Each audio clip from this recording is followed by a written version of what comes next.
Well, a journalist has written a letter to the new Tanzanian president, Samia Suluhu Hassan, saying that government should not cripple media through the Media Services Act, but consider other ways to regulate the media to reduce tensions.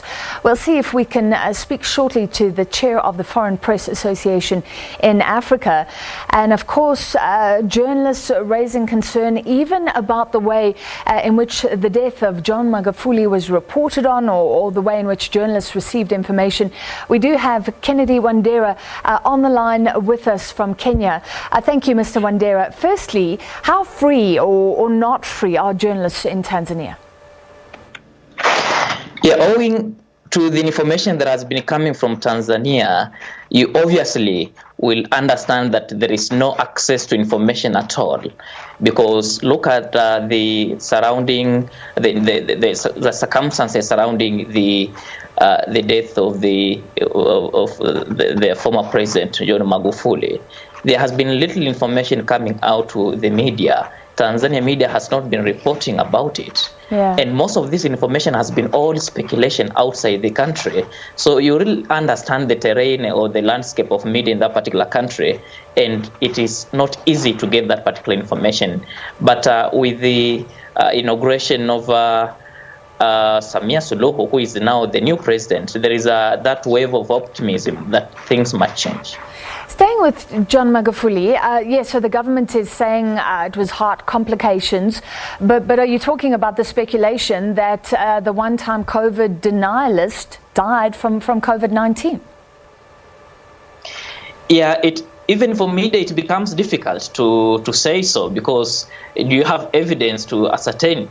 Do you have evidence to corroborate what you perhaps might be speculating? Yeah, if the government is not willing to tell a particular thing on a particular leader, then it becomes completely difficult for a journalist to confirm that particular information, because all these speculations have been there and on social media, everywhere in social media circles. But as a professional journalist in Tanzania, you are not able to ascertain whether this is the truth, because at the end of the day, you just have to say what the government is saying, whether it's true or not true.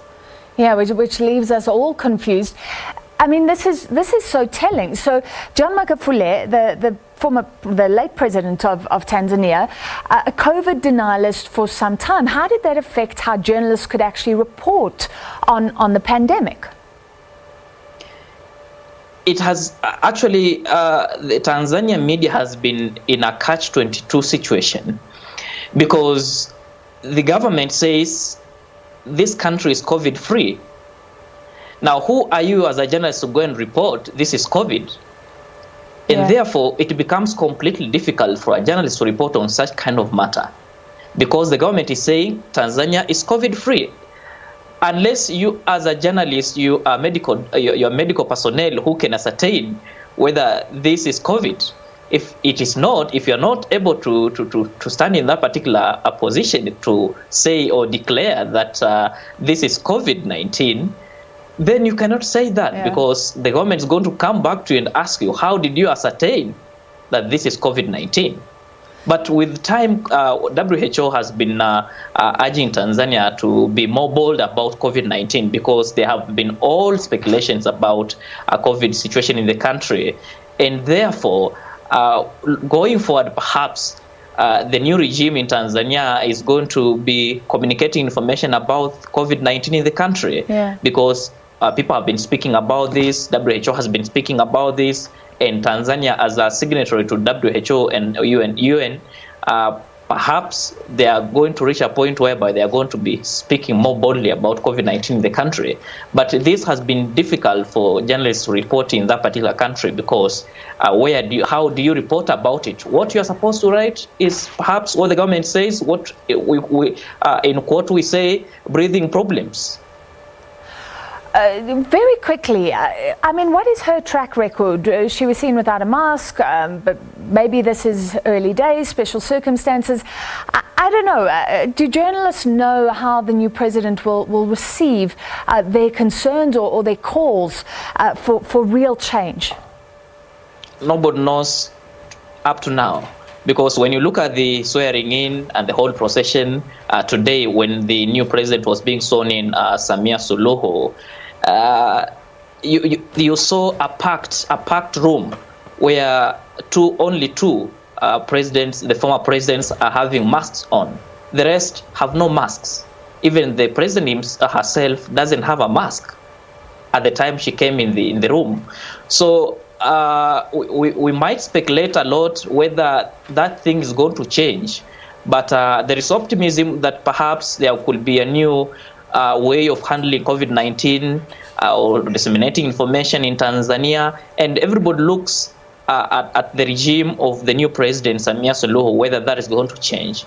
But what you saw today, what everybody saw today, that has been the situation in Tanzania. Nobody is acknowledging that there is COVID-19 in the country. And perhaps when WHO comes in, I've seen the message, the tweet from the WHO Director General saying that Tanzania perhaps might come up and speak more boldly about COVID-19, and WHO is going to be supporting them. So perhaps we look forward to seeing Tanzania's new regime coming up with these containment measures, and also trying to urge their countrymen to be on the lookout.